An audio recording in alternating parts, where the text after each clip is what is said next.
देखिए, निश्चित रूप से भजनलाल जी के नेतृत्व वाली भाजपा सरकार का पिछला 1 साल का कार्यकाल काफ़ी स्वर्णिम रहा है और इस 1 साल के कार्यकाल में राजस्थान के विकास को नए आयाम प्राप्त हुए हैं।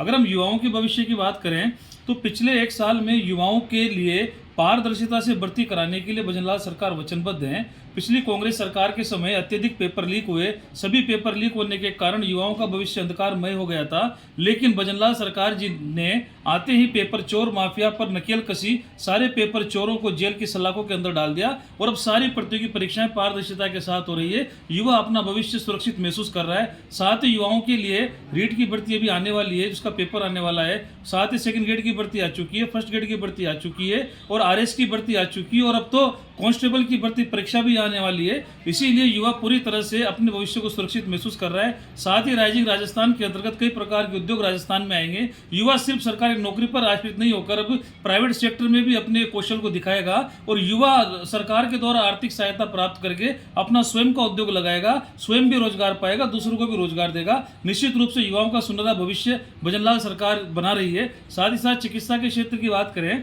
तो चिकित्सा क्षेत्र में कांग्रेस सरकार के समय चिरंजीवी बीमा योजना थी, जिसमें इलाज तो होता था लेकिन वो कागजों में इलाज होता था, वास्तविक व्यक्ति को इलाज नहीं मिल पाता था। लेकिन इसके विपरीत भजनलाल जी के नेतृत्व वाली भाजपा सरकार ने प्रधानमंत्री आयुष्मान आरोग्य योजना के अंतर्गत 25 लाख रुपए तक का इलाज कर दिया है और अब तो कैंसर जैसी गंभीर बीमारियों को भी आयुष्मान आरोग्य के अंदर ले दिया गया है।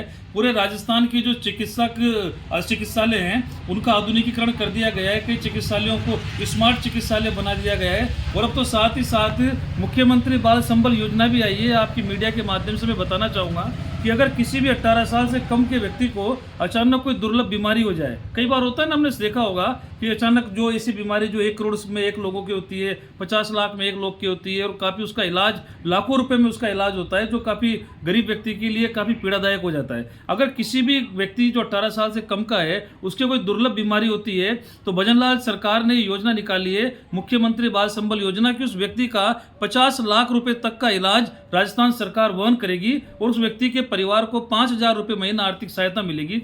इसके अलावा मातृत्व योजना भजनलाल सरकार लेकर आई, इसके द्वारा महिलाओं को अच्छा पोषण मिल रहा है और लाडो प्रोत्साहन योजना के द्वारा तो बालिका के जन्म पर 2500 रुपये मिल रहे हैं और बालिका अगर 21 साल की हो जाती है तो तब तक उसको 1 लाख रुपए 7 किस्तों में मिलेंगे। निश्चित रूप से भजनलाल सरकार के नेतृत्व में राजस्थान वास्तविक राजस्थान बनने जा रहा है।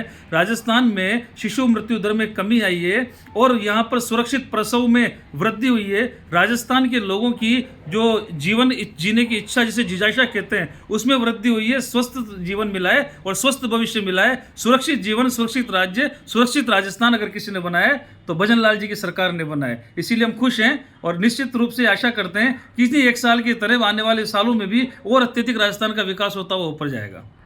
और इसके साथ साथ अब तो किसानों के लिए भी, जो किसान है, जैविक खेती की तरफ आगे बढ़ें, केमिकल मुक्त खेती करें, इसके लिए पॉली हाउस योजना भी लाई गई है। किसानों के खेतों को सुरक्षित रखने के लिए तारबंदी योजना और साथ ही साथ किसानों के लिए जो पशुधन है, पशुधन गोपालक क्रेडिट कार्ड योजना, किसानों की क्रेडिट कार्ड की सीमा में बढ़ाने के पर विचार चल रहा है। साथ ही साथ जो कोई बीमार हो जाता है, हम उसको देखते हैं शहरों में कई बेचारे जो पशुधन है वो कई गली में पड़ जाते हैं, कई बार सड़क पे पड़े हुए रहते हैं, बीमार होते हैं, गाँव में उनको कोई संभालने वाला नहीं होता। तो अगर कोई पशु जो सड़क पर बीमार अवस्था में मिल जाए तो उसके लिए भी निःशुल्क एम्बुलेंस की व्यवस्था की गई है। 1962 अगर आप डायल करेंगे तुरंत निःशुल्क एम्बुलेंस आएगी, पशु को साथ लेकर जाएगी। मानव के साथ साथ पशुओं के लिए भी चिकित्सा की बात सोचना है तो किसी वजह से सोचा है तो भजनलाल जी ने सोचा है। निश्चित रूप से अहिंसा परमो धर्मः और जीव और जिनेंद्र को साकार किया है।